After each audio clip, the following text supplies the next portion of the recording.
Good afternoon, children. Now, when we start with the chapter of digestion, you should have knowledge of the digestive organs as well as the human teeth.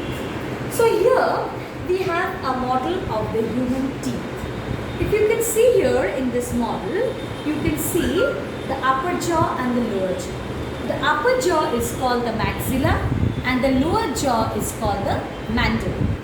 So, here in the model, we will study the human tooth. Now you can see here, these teeth here, it's the incisor. They have scissor shaped end. So I'll just pull out one incisor. This is an incisor with, you can see the flat end, and they will always have one single root.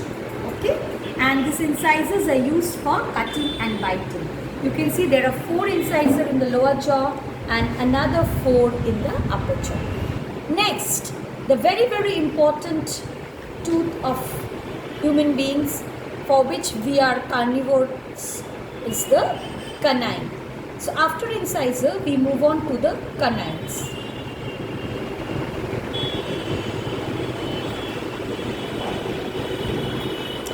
The canine will have a pointed end. The canine will have a pointed end and one root which is used for tearing the flesh. After canine, we have the premolars. So you can see, I'll pull out one premolar from the upper jaw. The premolar here, the premolar shall have cusp. If you can see nicely, there is a small depression, the cusp, and it will have the root. Then comes the molar. There are 3 molars as you can see here, in each side of each jaw. So total there are 3 plus 3, 6 in each jaw. So 6 into 2, 12. So you can see I'll just pull out the molar. You can see, if you see this molar, you can see the cusp, they are marked with black dots, and these are the roots of the molar. So this goes as the model of the human tooth.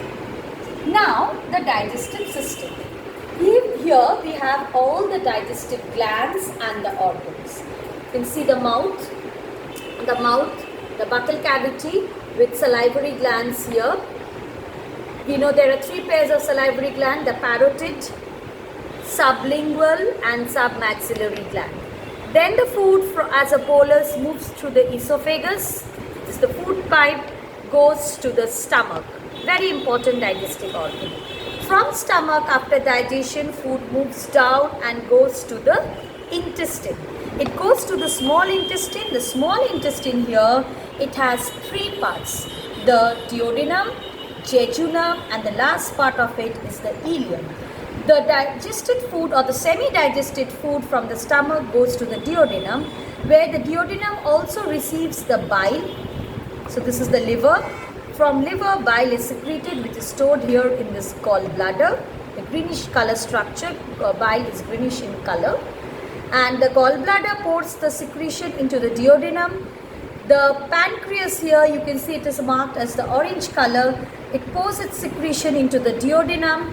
And also, the duodenum itself releases the intestinal juice that helps in the digestion of food. So, digestion of food occurs in the duodenum in presence of 3 digestive juices. What are they? The intestinal juice from the duodenum, the pancreatic juice from the pancreas, and the bile from the liver. The digested food then moves to the second part of the small intestine, that is the jejunum. From jejunum, further digestion occurs with the help of intestinal juice, and then food moves to the ileum. In ileum, also digestion occurs. Along with digestion, absorption of food occurs in the ileum. From ileum, the nutrients are absorbed into the bloodstream, and the undigested food moves to the large intestine. You can see this is the large intestine. The large intestine has 3 parts, the ascending. The large intestine has the parts first of cecum, ascending colon, transverse colon, and the descending colon, and then the rectum. So food first goes to the cecum, ascending colon, transverse colon, descending colon, and in the large intestine water is absorbed from the undigested food, and the undigested food then goes to the rectum. This undigested food, that is the feces, is stored in the fecal matter in the rectum, and only under the reflex action it is defecated out from a body. So thank you children, it was the digestive system.